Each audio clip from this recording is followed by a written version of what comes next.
ginawa ko yun. So, that was about 2 weeks. So, bali, ang nangyaring process po sa akin is kailangan nasa harapan ako ng piano. Tapos, pinagsasabay ko po sila.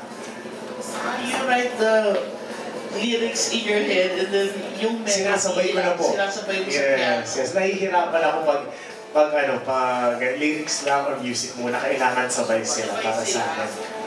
And syempre, I want to take this time para magpasalamat sa lahat ng sumuporta sa aking mga originals, sa mga sinulat ko. Syempre, nung nagsimula ako ng Beyond the Girl, talagang may mga nagsulat ng mga articles tungkol sa mga compositions ko. So, thank you sa lahat ng sumuporta. Thank you, Sian. May question ako for either Rox or Jonathan. May I know what made Star Records bet on Sian or take a risk on him? Ganun, alam naman, the public knows him more as an actor rather than a singer.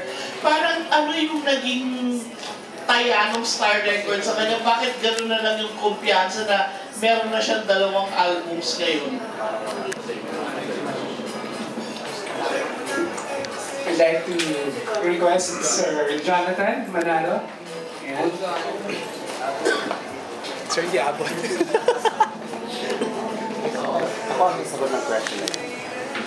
Actually, si Sian kasi, sobrang lakas ng fanbase niya. And at the same time, syempre ang Star Records, nandito kami, committed kami to support yung mga talents na nagpapakita ng promise sa paggawa ng music. At si Sian, isa dun sa mga rare artists na, mga rare actors na merong talent sa paggawa ng kanta at the same time pagkanta ng mga kantang sinulat niya. So ngayon dito nga sa XL2, kaya nakalagay dyan XL squared, parang Sian to the second power kasi this time dinedevelop namin si Sian more than just a singer. Ito dito sa album na to, mas ine-explore niya yung pagiging musician niya kasi sumulat siya ng kanta. Eventually, explore din namin yung kanyang pagiging multi-instrumentalist kasi more than just a singer, hindi lang siya singer, nagtutugtog siya ng iba't ibang klaseng instrumento. Tapos maganda yung background niya sa music education, classical kasi ang background ni Sian. Tapos yun, he can write his own song. So yun yung difference niya sa ibang actors actually na kumakanta lang. So, syempre kami sa Star Records, we support those kinds of talents. And syempre, given na yung sobrang laking fanbase niya na ready to support this music. Yun.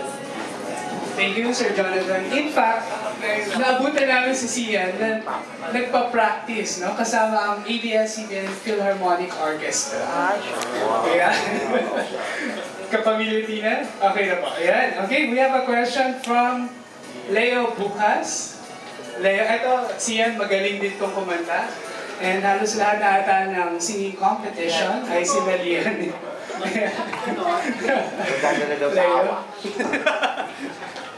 Leo, di abot yung mic. Hindi project.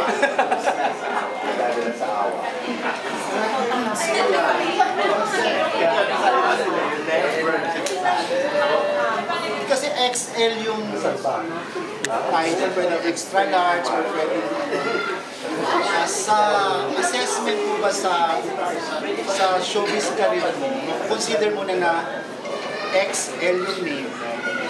Kasi large na ba yung name mo as in large? Alam mo, ikaw talaga. Kung ako po, personal, base ko sa aking pangalan, kung malaki na po ba katulad ng XL, ganun po ba yung tanong? Hindi. Paano sinipagiging? Or yung estado ng career mo ngayon. Yung estado ng career mo.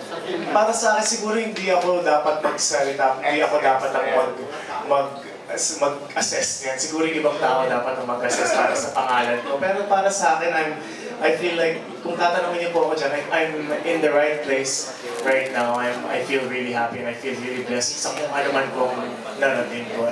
I think yun lang po, that's all that matters, na masaya ako anong ginagawa ko. Pero para sa akin, XL ka na. Uy, salamat yun. Dami mong endorser, may ang laki na sinabis na ano? Teleser, tapos may artists. Lahat meron yung malaki. Maraming salamat, thank you. Box office actor, di ba? Tapos, Tan Lester awardee. Ayan. May sagot si